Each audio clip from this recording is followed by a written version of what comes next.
Bonjour et bienvenue sur cette édition de Chronique du monde arabe du lundi 7 novembre 2016, chronique hebdomadaire diffusée habituellement par Radio Escapade, la radio française de Copenhague, et qui tente de rapporter en moins de 10 minutes des événements de la semaine dans le monde arabe qui n'ont pas ou peu été traités par la presse française. Et commençons cette chronique par un bon conseil pratique. Si en ce moment vous ressentez une envie pressante, un besoin, de vous faire interner dans un hôpital psychiatrique, par exemple parce que le temps automnal ne vous donnerait pas un moral d'acier, eh bien ce conseil c'est d'éviter d'aller au Maroc pour vous faire interner.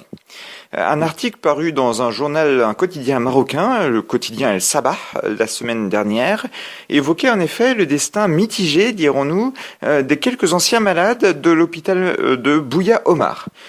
Bouya Omar, qu'est-ce que c'est ? C'est un nom qui vous dit peut-être rien, mais qui est ultra connu au Maroc. L'histoire commence en fait dans les années 60. Bouya Omar recueille un mausolée où est enterré un marabout. Un marabout, c'est une sorte de saint, même si la religion musulmane n'admet pas vraiment la sainteté en tant que telle, qui est situé à 50 km de Marrakech et qui, à partir des années 60, commence à accueillir des individus qui ont visiblement des problèmes mentaux pour des séances d'exorcisme. Le lieu commence à avoir du succès, un business se forme autour de l'exorcisme et le lieu devient un hôpital psychiatrique informel où des conditions de vie commenceraient au fur et à mesure à être de plus en plus insalubres encore que dans les hôpitaux classiques marocains, ce qui n'est pas chose aisée. Alors, progressivement, on parle de plus en plus de Bouya Omar, on parle également de plus en plus de le fermer, et la volonté politique finalement vient en 2015, après que le ministre de la Santé marocain ait lancé d'un air bravache « ce sera l'hôpital de Bouya Omar ou moi », et finalement l'hôpital est évacué. Il y avait quand même 800 malades. On en a replacé 700 dans les hôpitaux psychiatriques de tout le pays. Alors, par exemple, à Marrakech, situé non loin de Bouya Omar, à Kénitra, au nord de Rabat, à Sidi Kassem, au nord de Meknès, plus vers l'intérieur du pays, ou encore à Mohamedia, près de Casablanca. Évidemment, on agrémente cette évacuation sur fond de modernité, sur fond de lutte contre le maraboutisme et contre les superstitions populaires. Donc, c'est très bien.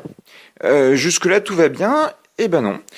Car cette semaine, une association pour les malades mentaux révélait que la situation sanitaire des malades qui ont été évacués s'est nettement détériorée, notamment parce que il n'y a pas de prise en charge de certains médicaments. Cette association estime que les malades mentaux devraient acheter en moyenne pour se soigner environ 65 € de médicaments par mois, ce qui est beaucoup. Dans un pays où le SMIC, par exemple, est à 250 € par mois et où 87% de la population gagne moins de 550 € par mois en 2015. Les médicaments, sont donc hors de prix et on comprend que certains patients ne peuvent pas se soigner. Lorsqu'ils sont soignés dans des hôpitaux classiques, ils sont soignés avec des médicaments beaucoup moins chers et largement inefficaces. Alors, plus généralement, la situation hospitalière psychiatrique marocaine n'est guère brillante. On compte un peu moins de 3000 lits pour 34 millions d'habitants. Ça donne un lit pour 12 000 habitants. Alors, c'est un chiffre qui ne vous dit peut-être rien, mais si on compare à la France, qui n'est pourtant pas toujours une référence en matière de santé, on comptait en comparaison 11 fois plus de lits par rapport à la population, de lits d'hôpitaux psychiatriques par habitant par rapport à la population en France qu'au Maroc. Et alors, quand bien même au Maroc, les malades sont hospitalisés et alités, certains hôpitaux psychiatriques semblent être dans une situation sanitaire qui fait froid dans le dos. Par exemple, à Kénitra, au nord de Rabat, récemment, des coupures d'eau ont duré 1 semaine et elles n'ont été cessées que parce que des familles sont intervenues pour réparer elles-mêmes les dégâts. Donc la situation n'est guère brillante dans les hôpitaux psychiatriques marocains. Elle n'est guère brillante non plus à l'hôpital civil de Sfax. Sfax, c'est dans un autre pays, la Tunisie, et c'est la 2e ville de Tunisie. L'hôpital civil de Sfax connaît, sur fond de règlement de compte à la hockey chorale, un conflit depuis plusieurs mois qui oppose une bonne partie du personnel de l'hôpital à son directeur. Et le directeur qui a fini par démissionner au début de l'automne. Le directeur de l'hôpital s'appelait plutôt Sami Tounsi, qui veut dire Sami le Tunisien en arabe, le bien nommé. Il a été nommé en septembre 2015.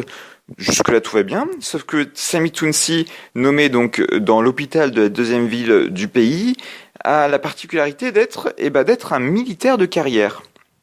On a placé au poste de directeur de l'hôpital civil de Sfax un militaire.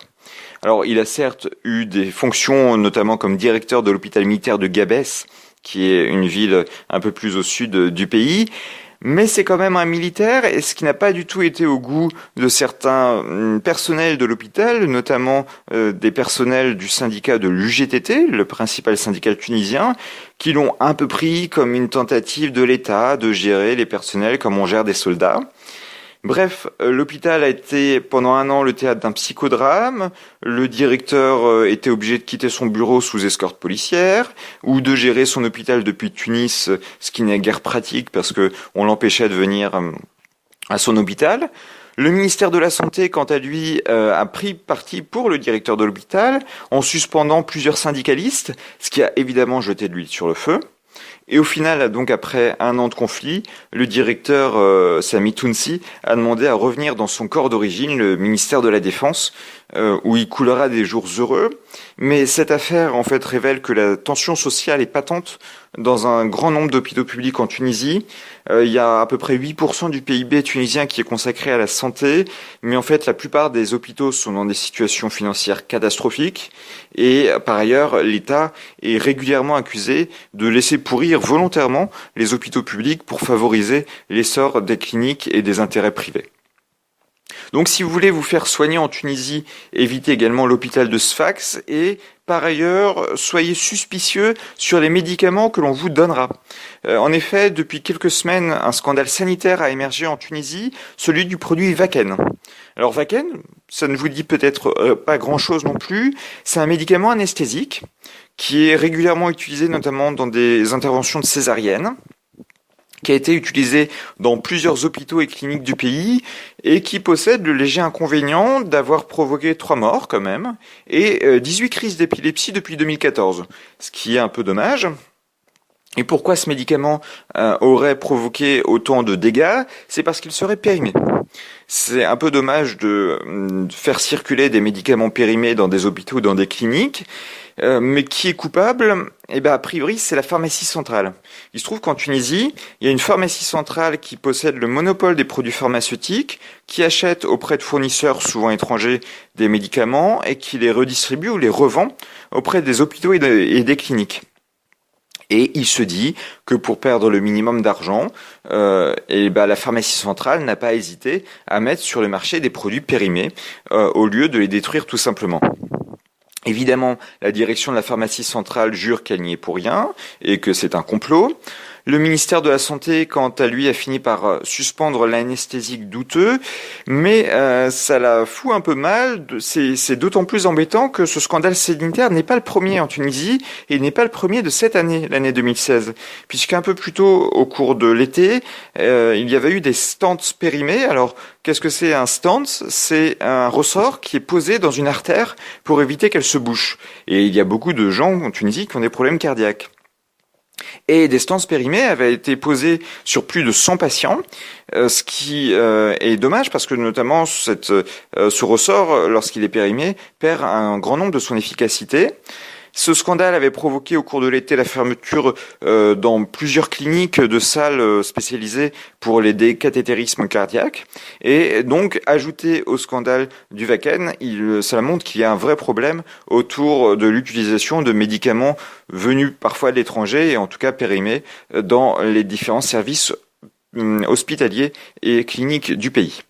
Donc voilà, moralité, si vous voulez en finir avec la vie dans un service hospitalier, allez donc en Tunisie, gorgez-vous de Vaken périmé ou de stents périmés. Demandez sinon à être interné dans un hôpital psychiatrique marocain. C'était tout pour cette semaine. Cette chronique prenait appui sur des articles parus dans 3 journaux, le journal El Shorouk, l'aurore, le journal El Sabah, le matin, et le journal El Sabah, qui est un journal marocain, et le journal El Maghreb, le journal Le Maghreb, qui est un journal tunisien. Merci pour votre écoute et à la semaine prochaine.